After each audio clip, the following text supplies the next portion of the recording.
Welcome to Basketball Heads Live. I am your host, Glenn Poole Harding. Told you, we're gonna be outside for this season. This basketball head is one of New York City's greatest players. And he was a high school phenomenon. Listen, he gave the business to some of your greatest players. He was a real dog, you know, a killer on the court. His story will always be connected to one of the greatest to ever do it, LeBron James. But this story is not a story of that. This is a story of redemption. I've seen this basketball head tell his story to people all over the country. He talked to kids, those who was aspiring to play basketball. He told them his story. I seen him tell his story to kids all over the country about what not to do. Like I said, this is a story of redemption and celebration. Without further ado, I want y'all to welcome my guy, my brother, New York City legend, Lenny Cooke. You heard? Ready?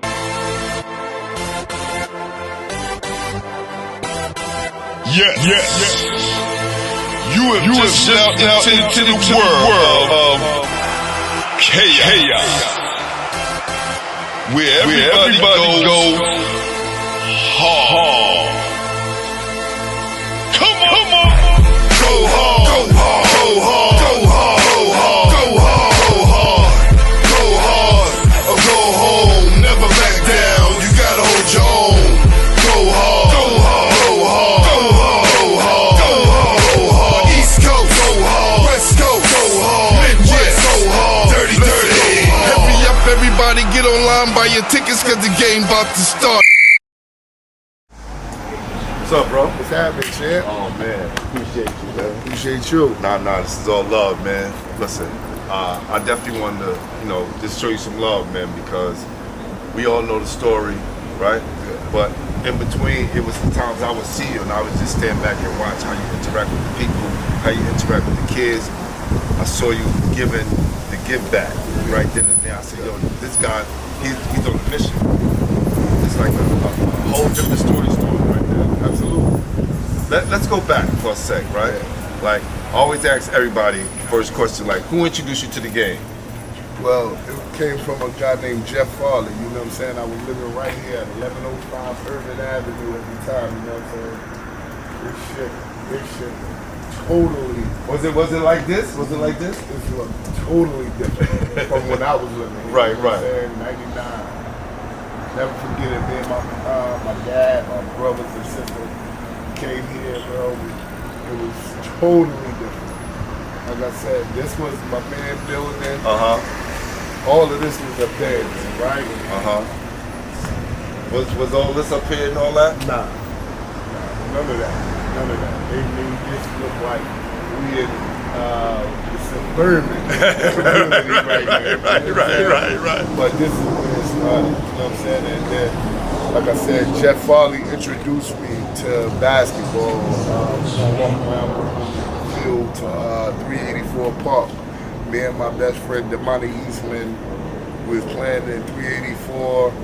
And Jeff Farley was coming from the train station. We walked to the train station, which is Moffett train station, the L train, you know what I'm saying? We in Bushwick, we on the dark side, not the light side, you dig? Let them know. And Jeff Farley came through. He was like, yo, I have an AAU team. I don't know what AAU is at the time, right. You know what I'm saying? And he was like, the Long Island Panthers. I'm like, man, look, if I come, my best friend gotta come. You know what I'm saying? So he was like, yeah, y'all can come. You know what I mean? Whoever else you want to come. So I come back home, tell my mom, like, yo, they want me to play basketball for this program. She's like, all right, whatever you want to do. Like, whatever. You know what I'm saying? Just play basketball. So hold on. Your first time playing under the whistle was AAU? My first time playing like organized basketball in a structured environment was right here in Bushwick. Was it a tournament going on? It wasn't a tournament yet. Okay. We didn't play in no tournaments or nothing yet. You know what I'm saying? We was just playing in the park. And the dude was like, yo, you need to come out and try out for the Long Island Panthers. Yo, hold on. Because this is not normal. All right, I'm gonna let y'all know something. Right, when a lot of us start playing, we start playing in the local tournaments, and then we play high school basketball, and then we play AAU. Right? For those of y'all don't know, just want to let y'all know. So if he started on AAU early, you already know how the story was gonna turn out. For sure. But it was just different, man, because like I come from Lang City, you know what I'm saying? I came from Lang City where it wasn't no AAU and all of that back then. They had like grassroots teams, which was like Barbara Helen, our elementary schools playing against each other, but it wasn't no AAU like y'all had it here. You know what I'm saying? Right. The Gauchos, the Riversides, the Panthers, you know what I'm saying? We didn't have that, so we had like PAL leagues, you know what I'm saying? And when I got here, it was just like, I never forget my first day here. That bus right there, I ended up going to Franklin Tree Lane. You know what I'm saying? That school don't even exist no more. It's still there, but I think it's split up into. However they got it. Yes. Because Sam Worthing went to that school. When I was there, it was Franklin K. Lane. Yes. It's still Franklin K. Lane. There's still a lane there. Yes. I went to 2 classes. Whoa. Lunch and gym. You know what I'm saying? So this is why he like, I don't know if that school exists. It's still there, lunch and gym. But it was just so crazy because, like I said, just so happened one day Jeff Farley, which he lived down the block, and his son Mark was with him, you know what I'm saying? And he was just like, yo, y'all should come out and try out for the Long Island Panthers. And we like, yo, like, so we had to take the L train to the J train to the 7 train to Queens.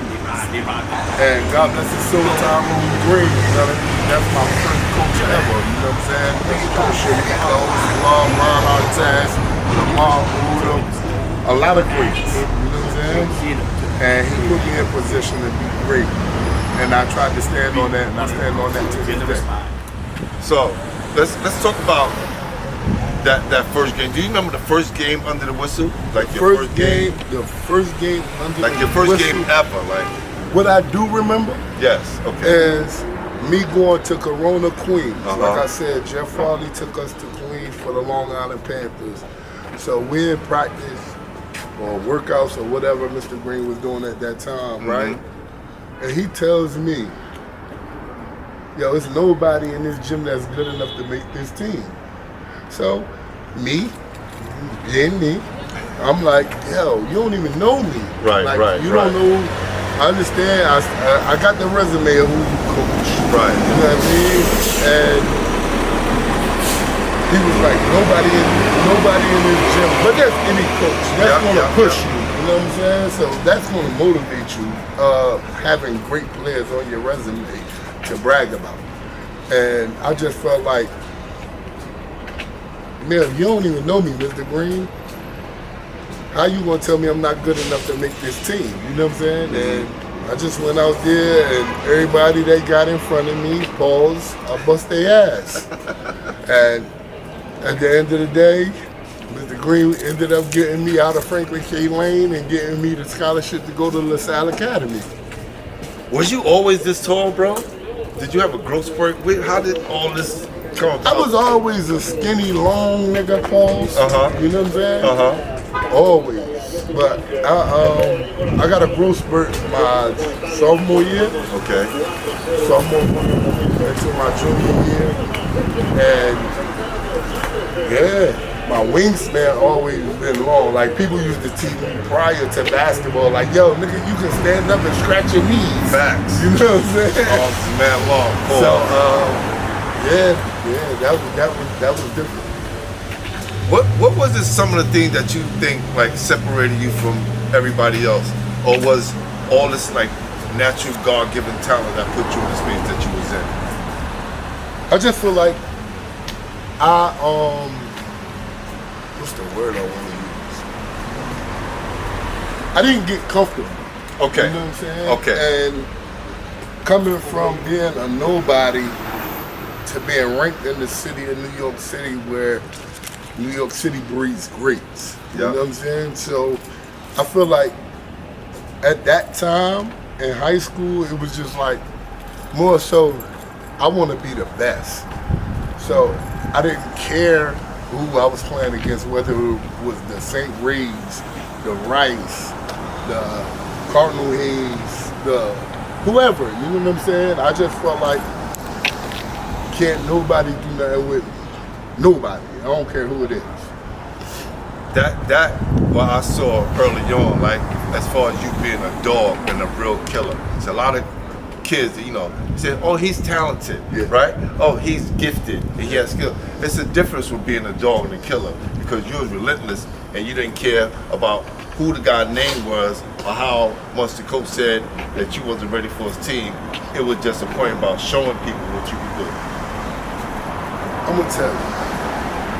We can stop right here for a second, because it was more so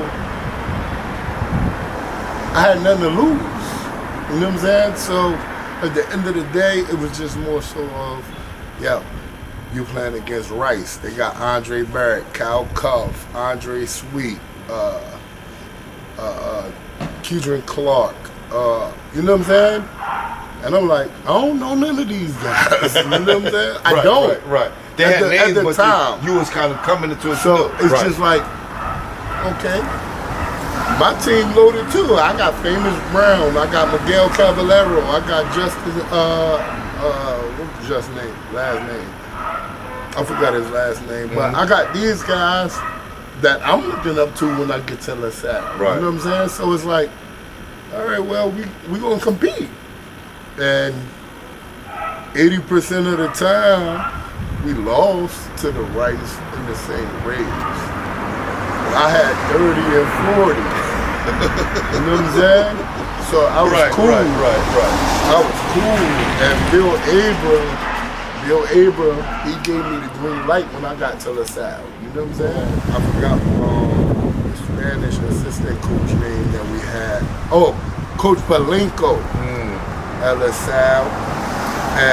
But when my guy, God bless his soul, Al Efa came, he just turned me into a different person. So hold on.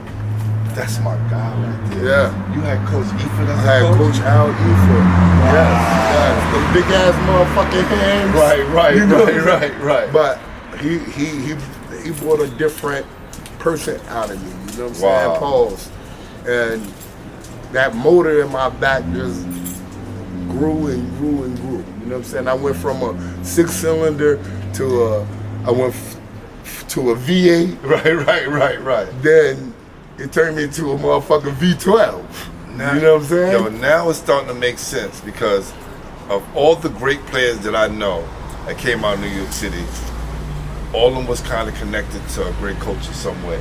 Nah, for sure. You know what I'm saying? For sure. And I had a lot of great coaches afterwards, you know what I'm saying? Right. Because like I said, we was less fortunate, and so most coaches knew that either they had to pay me or they had to give me gear, apparel, or whatever, because I can go home with that and explain to my mom and my dad, yo, look, this is what I got for playing basketball. So it was more so beneficial to me like that at that point in time in my life. Okay. All right. Let's continue this down. Yeah. So the one thing I want to talk about, right, because you brought it up, right?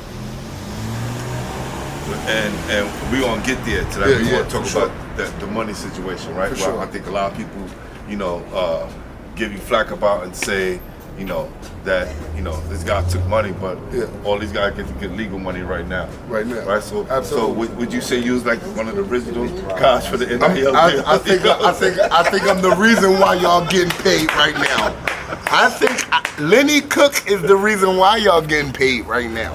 Because I tell you what, if I was able to get paid in high school going into college, I would have went to St. John's for 4 years and sat back and chill and been able to provide for my family like I'm supposed to. You know what I'm saying? Y'all guys is getting it now and able to do those things, man, and don't take it for granted because basketball has a start date and an expiration date. You just don't know when that expiration date is coming. Man, so when did you think like the Lenny Cooke phenomenon train started? Like when did it actually kind of take off? One of my most memorable moments is when we went to the city championship for LaSalle and nobody knew who I was. You know what I'm saying? Mr. Johnson! Mr. Johnson, he's the father to everybody in this community from Bushwick. This house, every person on this block or in this community, from me to Dashell, to Debris, to Damani, to Denton, to whoever. He's the godfather of everything that goes on in this community. What up, son?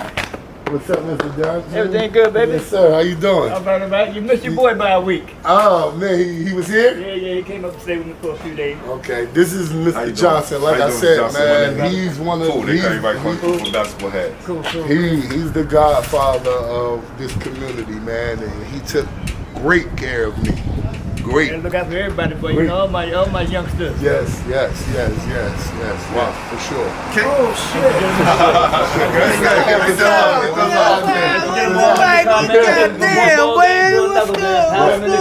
From one game to the next. Yes, he did.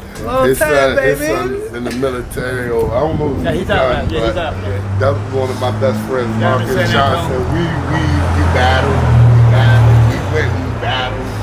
You know what I'm saying? But yeah, man. What would can you just give me what was Lenny like as a youngster? Because a lot of people don't really get to hear these stories about Lenny, right? What was he like as a youngster? He was a good young boy, man. Just bounce around, just loved his basketball. Loved his basketball, and quite a few women, you know what. Loved his basketball. For sure. That's good, man. That's good. It's look, I want to say thank you for everybody in New York City that you were able to help kids in your neighborhood, right? Because to hear him scream your name and know that you're gonna be in that window, Right there, every time. It's people like you that kind of help all of us. Because I have one in my community who wasn't my dad, who kind of helped me out. I used to have a deal, man. They come up there for me. Yeah, for sure. Come to the Be crib and nice, fall asleep man. on the floor. We ain't got nowhere to go. Right We here. come right here. Right here, they got something to eat, something to sleep. brother there. For sure. That's Him and Damani. Me, what I just told you. Yeah, Me and that's Damani. what he talked about. That's how he started out. It's just like, it's just unbearable, man. The love, that's why I said I got to do it from here. That's you know what I'm right. saying? Because This is always I can't, I'm not a faker. I'm not a pretender. You know what I'm saying? So at the end of the day, it's like, yo, why not? You know what I'm saying? I got to give flowers when flowers is due. So I got to make sure that he get his flowers. Always. You know what I'm saying? You know. Thank you. How the baby's doing? Everybody's good, man. All 99 of them.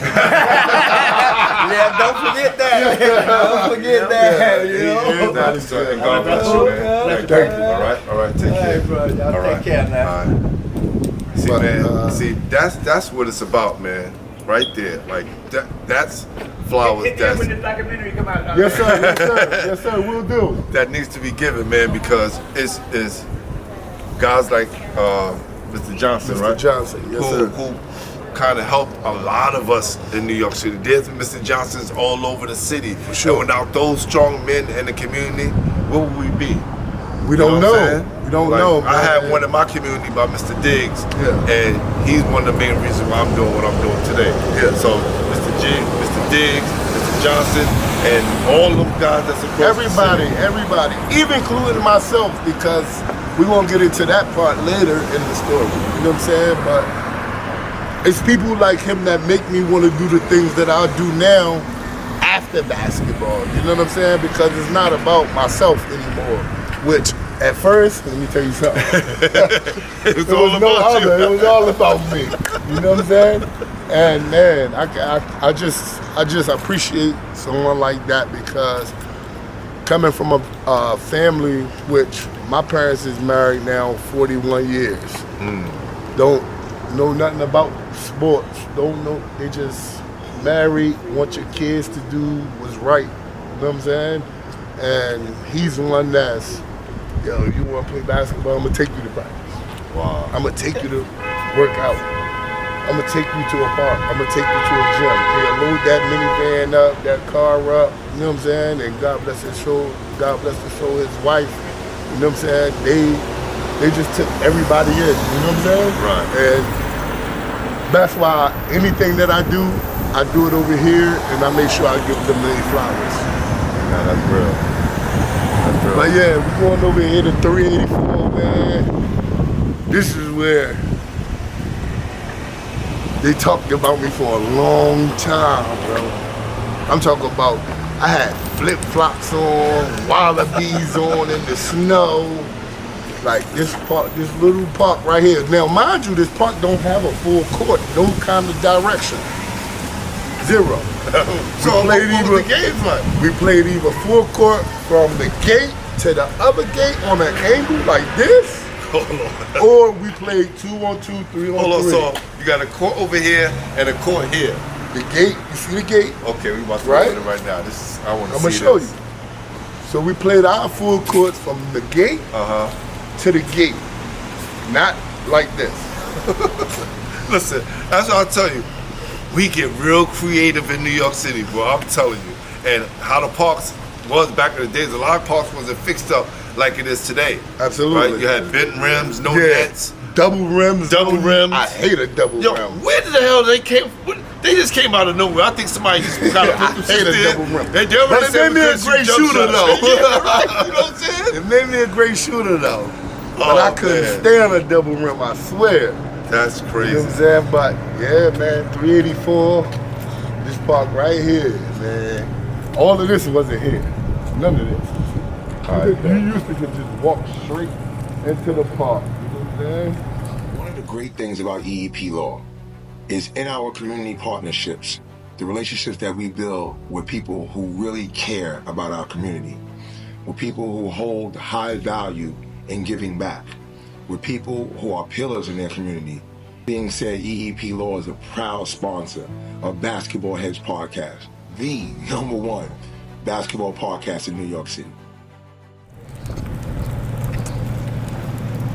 We out here at night, Bushwick, Brooklyn. You know what I'm saying? Yeah, That's what we doing, man. We out in the streets.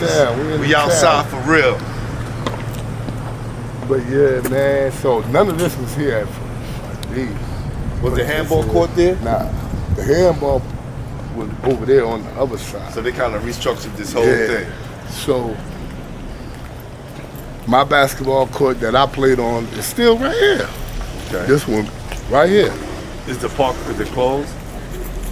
They probably got it locked up. Yeah. You see how the court says? This is how our full court ran. Hold on. That wasn't there. That full court right there wasn't there. Okay. So you that see- full court wasn't there. No. So, So you this, see this how court, it's an angle? right. That's how our What full the- court was. You know how creative you have to be? One court here and one court over there. That's how we ran our And full be court. dead ass serious. That wasn't there. None of that was there. None of that was there. Now, how Corey was Williams is Corey my Williams? guy. Yeah. Let me tell you, let me just say this, y'all. Make sure we get the light on this, fam. Corey Williams Corey Williams, man. was one of the nicest dudes to ever do it in New York City. Absolutely. Corey, if you see this, my number is still the same. Give me a call, brother. We already know you've been my guy forever. I watch you give. Corey was Listen, that guy. I watched Corey give dudes the business. Yeah. Like Yeah, we yeah. played Corey was different. with each other and against each He's other. older than me. Like I Yes, said, yes. we used to watch him. You know what I'm saying? Come out here and work out. He the first person I seen walk a wall with a handball Yo, between his legs, like this, with a handball. no lie. So let me tell you, I used to go home, say, Mom, I need a handball. She's like, what the hell is a handball? You know what I'm saying? So I'm Right, like, right. the little blue ball.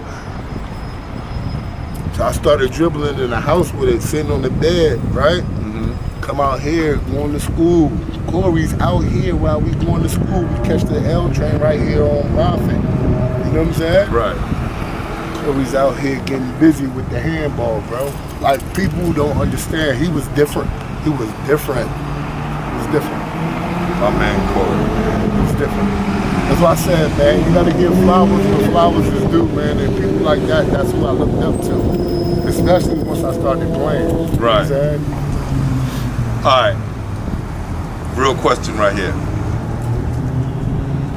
Who ass did you bust? Everybody. I'll wait for the rest of the questions, but yeah. All right, cool. All right. Who, like, okay, the first guy who asked you bust, who had a name that people probably thought was gonna get you, but you got him first, and everybody knew about it. And this is no disrespect. Julius Hodge. Julius Hodge. You know what I'm saying? That St. Ray's. He came to LaSalle. Never forget it. You know what I'm saying? He came to LaSalle. He was that guy. You know what I mean? Facts. Don't get me wrong. Like, it's like you said, no disrespect, No bro. disrespect. I'm a big fan. Facts. NC State, went to the league. Yeah. You know what I'm saying? I'm a huge fan. But what I loved about Julius Hodge, and my friends will tell you, Julius Hodge never backed down. It's a lot of players from New York that I played against that, like, lowered their game because they knew it was me. You know what I'm saying? And Julius Hodge was one that never backed down, whether we played at LaSalle, whether we played at ISA, whether we played, wherever we played at. You know what I'm saying? But he was the first big name that I played against, you know what I'm saying?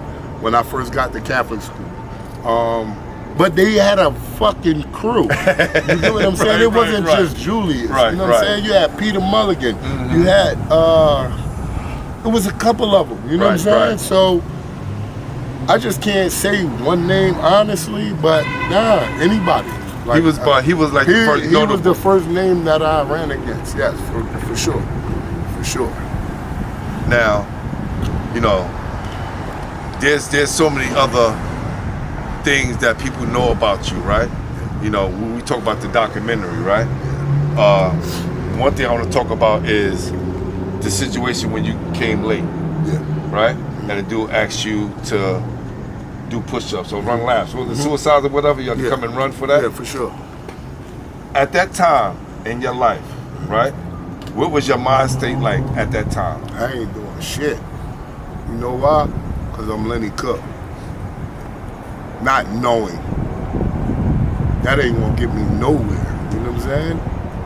And it hurt me a lot. And the coach that we had at 5-star, he passed away. You know what I'm saying? So God rest his soul as well. But I didn't understand, bro. I didn't know none of this shit. Like, I didn't know. I just had a gift from God that, yo, you could put the ball in the hole, pause. You know what I'm saying? And I took advantage of it. I didn't know it came with all of the extra stuff. And that's why, like, I feel like this is my calling for these kids to know, like, yo, this shit could be here today and gone tomorrow. You know what I'm saying? It's up to you how bad you want it. How bad you want it. You know what I'm saying? And at the end of the day, if you don't take my advice, I promise you, you'll be, knock on wood, that you're not telling the same story. You know what I'm saying? And we go through that in our culture because we don't have the people like the LeBrons behind us or the Carmelos behind us that guide us in that right direction. Everybody wanna, oh, you the man, you the man, you the man. Not telling you, like, nigga, you just one in a million. You know what I'm saying? That shit, what you did, kid in Florida doing the same shit, but he putting in the work. And that's why them kids is more notable right now, because they got people behind them that's pushing them in the right direction. You know what I'm saying? Instead of just being like, yo, you the man. I don't want to be the man no more. I don't want to be the man no more. You know what I'm saying? Because the man got problems. You know what I'm saying? But these kids need to understand, man. Like, I listened to Larry Johnson's story last night at All the Smoke, right? And he was just He just broke down shit that I went through, not even knowing his story. You know what I'm saying? And it touched me, pause. Like, it made you feel like, yo, humble yourself. It ain't about likes and comments and all of that, bro. If you want this, you gotta eat, sleep, shit, basketball. You know what I'm saying? And do the right things off the court as well. Nah, that's real, man. When I, first told you, I said, yo, I'm gonna chop it up with you. I knew that I didn't want to go in the same direction as everybody else because I wanted to watch you for a minute. Yeah. We'd be at the same places, and I watched the way you communicate with people, and I also watched how people kind of revered you and still love you to this day, right? Crazy, man. And you just always been the same person, and even opened yourself up to the community as a whole, right? What has the love been for you now? Because we're gonna get into all the other stuff, right? Yeah. We're gonna wrap this up in a few, but because there's gonna be a part 2. I want to let y'all know that. What does it mean for you now, like right now, the man right now? The way you've been embraced by the city and all over the country, like Allen Iverson invited you down to be part of his games, bro, man. You know what I'm saying? Like, tell me about that relationship. That's big bro, man. But first off, man, like I said, I had to look in the mirror and take accountability. I didn't do that. I didn't know how to do that. You know what I'm saying? I feel like I failed a lot of people. You know what I'm saying? My children, for one. You know what I'm saying? But then, like, I was in a bad space in my life, you know what I'm saying? And one of my close friends beat, you know what I mean, Felix Beltram. He came home from prison and he's like, yo, I want to go to New York, yo. I just want to go to New York to see a basketball game. So we ended up going to Gersh. And at that moment, like, I was at one of the lowest points in my life, and I met my wife, you know what I'm saying? And if it wasn't for her, these stories wouldn't be told because I would have never came out that shell. You know what I'm saying? And I've been here now for the last 2.5, 3 years, going on 3 years, and it's just like, damn, this is what you've been missing. But it was because I was embarrassed. You know what I'm saying? And I was more so, what's the word I'm looking for? Besides embarrassed, but like, I was hurt. I was ashamed. Like I said, I feel like I let New York City down. You know what I'm saying? By not making it to where I belong. You know what I mean? Because trust me, I swear to you, I know I belong. Facts. You know what I'm saying? But that wasn't my calling, bro. You know what I'm saying? So to get the appreciation from New York City, any park I go to, anywhere I walk at in New York City, man, I thank y'all. I thank y'all. Like, I thank y'all because I couldn't do it without you. You know what I'm saying? And like, I was mentally gone, depressed, alcoholic, everything. You know what I'm saying? And it's just like, it felt like a weight was lifted off of me. You know what I'm saying? And now I walk around, I go to New York versus New York. And that smile, that's what I see. That's what I see all the time. I go to Gersh. Right. I go to Dykeman. I come to Bushwick. I go to Crown Heights. I go to and I walk with my head high. Right. You know what I'm saying? So I thank her. I thank my brother, Darnell, man. This nigga right here, everywhere I move, he's, yo, you at work? Yo, I gotta go here. All right, I'm about to get off in 10 minutes. Like, that shit means so much to me. Like, Clue, I couldn't do it without you. Clue, like Gary Irvin, I couldn't do it without you. Right. You know what I'm saying? My kids, all of y'all, couldn't do it without you, man. And it's just like, I feel like at the end of the day, now, I'm happy. I'm happy within myself. You know what I'm saying? And that's all that matters to me. Because even if I don't touch but one, I know I did my job. Pause. That's not, you know what I'm saying? But mentally, if I don't reach but one of you guys or one of you females, I did my job. I feel like everybody focus on the wrong thing. Yes. You know what I'm saying? Yes. Which is not wrong because it's part of the story, but that's just one chapter in my book. You know what I'm saying? And at the end of the day, man, I just want people to know I'm here for a reason. What's up, world? It's your boy, Glenn Pooh Harding. We in Brooklyn. Best Star, that is. At the world's famous Tom, Dick, and Harry's. Y'all know what it is, man. So crazy, it's what I live for. Crazy, it's so real. Fuck 'em. I've been making moves on a poppy. You with it, then copy. I'll be a doormat, cause your format is sloppy. And he's so amazing. Angels is hating. Dudes losing patience. Fuck 'em, keep waiting. Tard is the gift. 709 Broadway. You know, I'm gonna check out my guy, Benny Blanco. The #1 tattoo gallery in New York City. You heard? Let's go upstairs and check it out.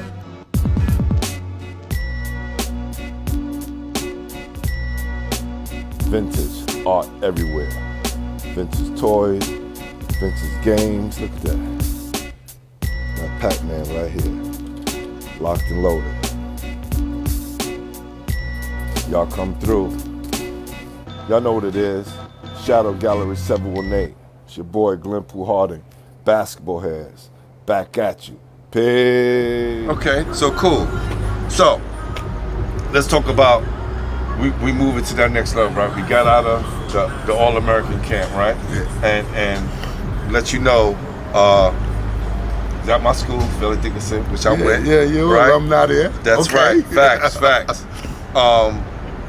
That game, right? Yeah. Did anyone know who the guy from Cleveland was? Like, did they? Cause this is, we just know about a guy from Cleveland. It wasn't like, yo, Lenny gonna play against LeBron. Yeah. We all knew when we were going there because for sure. our dog was playing. For sure. #1 player in the country. For sure. Repping New York City. For sure. You know what I'm saying? Was there any hype of any other players besides yourself during that time? Well, Sebastian was there, right? He was a freshman, Sebastian right? was there. He was there as an 8th grade, I think. He was there. Well, the year that I played Ronnie, he was a freshman. He's a freshman, okay. He came in as an 8th grader. Got you. The year before that. Got you. You know Yes, what I'm saying? yes. But I mean, the hype wasn't LeBron James. You know what I'm saying? Who was the hype? What was the names that was? I mean, the hype yourself? was just Lenny, Cooke, Carmelo Anthony. We had Amari Stoudemire, who was supposed to fly in. He never flew in. He went to Nike. You know what I'm saying? But you had guys like a D'Angelo Collins from Cali. You had Raymond Felton. You had, like I said, you had the Allen Rays. You had the Curtis Sumters. Gotcha. Like, we was here. We was ready. Like, you know what I'm saying? It wasn't just me. You know what I'm saying? But I came in as the first player to win MVP as an underclassman. I was the first player to do that. I was on that banner with Kobe and T-Mac and I be trying to find that banner. Like, you know what I mean? ABCD don't exist anymore. Don't get me wrong. And let's not forget, my brother, once again, Gary Irvin was there busting every guard ass that was in the building. Salute to G. Irv. But it was just like, I came in with something to prove. You know what I'm saying? That first year. So I didn't care what the second year looked like. I already accomplished what I needed to accomplish, I thought. Not knowing the business of basketball. Right. You get what I'm saying? Right. So this kid from Akron came in there with the same mentality. And he showed it. And he's still showing it 22 years later. Now, when we look at the mentorship and the people that was behind LeBron at the time compared to the people that was behind you, do you think that kind of leveled the playing field with the support that he had compared to the support that you didn't have? Yes, but to an extent. Okay. You get what I'm saying? Like I said, his support system was different. His support system was, you gonna be the greatest basketball player ever. My support system was, man, you gonna go bust their ass and we going out later. get what I'm saying? So don't get me wrong, there's no knock on nobody that was around me at that time, but I just felt like if I had like that day-to-day mentorship and that day-to-day action in that gym and all of that, bro, I'll still be playing 22 years later. You know what I'm saying? And I just so happened it didn't work out that way for me. And like I said, I guess it wasn't for me. Now, and we're going to jump forward because this is the business of basketball, and this is where my conspiracy theories come through. Because I told y'all, I'm a conspiracy theorist to the 1,000th power, right? So, he goes undrafted. Mm-hmm. He gets picked up by the Boston Celtics, right? He's out there doing his thing. Every game. 8 games straight. Against pros. 8 games straight. But the game against Cleveland, Boston Celtics does what? My stat line said Lenny, Cooke, DNP. We call that David Nathan Phillips, by the way. That means did not play, but we used to call that David Nathan Phillips, right? Yeah, yes.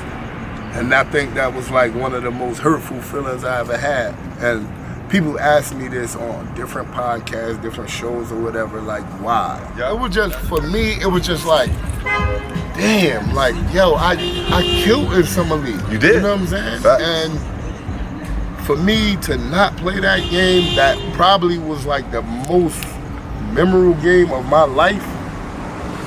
It's like, damn, bro. Like, you know what I'm saying? Who made that call? You know what I'm saying? And me, I ain't gonna say no names, but I know how I feel. You know what I'm saying? And there's only 1 or 2 people that I can name, but I'm gonna keep that for my book, for the bring their name out. And they know who they are. You know what I'm saying? They know who they are. They in the higher powers. Oh, so you calling out names? Nah, yeah. They the powers to be. You know what I'm saying? Because they thought Brian was going somewhere else, and he said skirt. So, but if you know what I'm talking about, I get it. I get it. At the end of the day, I feel like them people was the ones that was like, nah, don't. You know what I mean? This ain't the time. Knowing that the world is waiting for this moment again. You know what I'm saying? The most anticipated summer league game ever, damn near. Facts. Probably ever. Facts. Ever. Facts. You know what I'm saying? So, and then afterwards, I'm crying. Bro came over like, yo, that's crazy you ain't play. I'm like, yo, I appreciate it. I'm crying, boo-hooing, my nigga. Like, so Bron came over. I'm crying into the bench. I went from sitting beside coach, like, yeah, I'm ready, to the end of the 4th quarter, I'm down at the last seat on the bench, boo-hooing. This is my moment. After the game, bro came down, watch the footage, watch the tape. Came down, yo, I don't know why you ain't playing. I don't know either, my nigga. You know what I'm saying? But he deserved, man. He deserved. Like, people always like, let me clear something up, first of all. People always feel like I always hate on my nigga. You can't hate on greatness. You see what I'm saying? I disliked him for a while, for a long time. Because, like my daughter told me, she said, yo, did LeBron steal your joy? And he did. He didn't steal my joy, but he did. He worked harder than me. He deserved where he's at. You know what I'm saying? So, you can ask anybody now. I'm a huge Mike fan. They asked me in a minute, yo, who the best player ever that you see? LeBron is the best player ever that I've seen. Okay. That I've seen. We'll be here arguing all day. I've seen. I got you. I'm talking about That's hands right. down. Facts. I watched him for 22 years. Facts. You get what I'm saying? Facts. I didn't see Mike for 22 years. I got you. I watched him for 22 years and counting. I just did the same thing for N.B.A. Cooke that he did for Bronny. The same exact thing. Because that was my dream. I know I was getting in the weed. my son is older than Bronny and them. I had the kid first. I'm gonna play with my son in the NBA. Always been my dream. I'd have did the same exact thing. And we'll do it again if I can. I preach to him now. This is what you want to do. This is what you got to do. You got to lead by example. Forget your past. So yeah, like I'm a fan. I just need you to bring me on the barbershop. Let's have a sit down. Let's get it right, though. You know what I'm saying? But man, Carmelo Anthony's one of my favorite too. Big dog. He allowed me in his son life all the time. I talk to nephew all the time. Cayenne. Yeah, I'll be there when he signed to wherever he signed it to. You know what I'm saying? So I feel like I'm solidified with these guys. Maybe not Bron and Bronny and them, but like, yeah, Melo, his son, Lala, like, yeah, they accept me. They know my struggle. But they also know, like, yo, you made a mistake. You can learn from it. You can help other people. So they allow me, and they don't have to allow that. You know what I'm saying? So I appreciate that. Nah, bro, you got a lot to offer, man. And I'm saying this sincerely from the heart. I wanted to wait till it was the right time. Nah, I appreciate it, because we talked about this for a minute. Every time we see each other. We talked about this for a minute. I said, I got you. Word. And we're going to do it the right way, man. This is again, part 1, part 2 series. You know, I said that before. Nah, but this is gonna be. We gonna get more. Y'all think y'all seen something tonight? Nah, this is gonna be. Wait till y'all hear the rest. This is gonna be crazy, man. And I'm thankful for you, man, because you telling the tell all. You know what I'm saying? And people so focused on what I didn't do or the mistakes I made or me and LeBron. Like, it's big. I'm bigger than that. Facts. I'm bigger than that. I am New York. Facts. You know what I'm saying? Nah, that's real. Like, so it's like, I'm grateful, man. I'm grateful for you and everybody around that supported Lenny Cooke, bro. Nah, you know that. Anytime, bro. We for gonna sure. do this. Listen, this is Glenn Poole Harding, Basketball Heads, New York City's #1 basketball podcast. That's right. We are the official home for New York City basketball. And this has been part 1 of a 2-part series with my guy, New York City legend, Lenny Cooke. Peace. We be back, y'all. Yeah, so like I was homeless when I met her, you know what I'm saying? When I met her at Gersh Park, championship night. Right. And she changed my life. Sir, are you that basketball player that was that retired? I ain't retired, but I'm from here. That I used to play. I'm a big fan of you. Appreciate it. No doubt. You want to take a picture or something? Yeah. All right, bet. Yo, this is all organic, yo. Y'all gotta understand. We're in Brooklyn, man, so this is definitely gonna happen.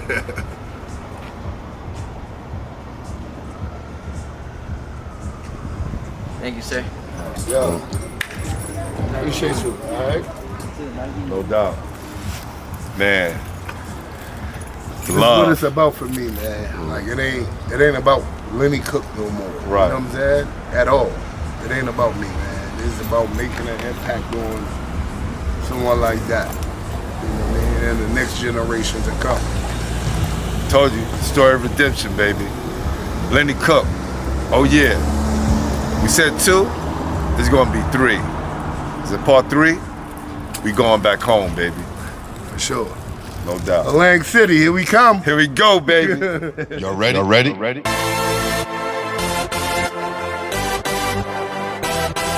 Yes. You have just stepped into the world of chaos, where everybody goes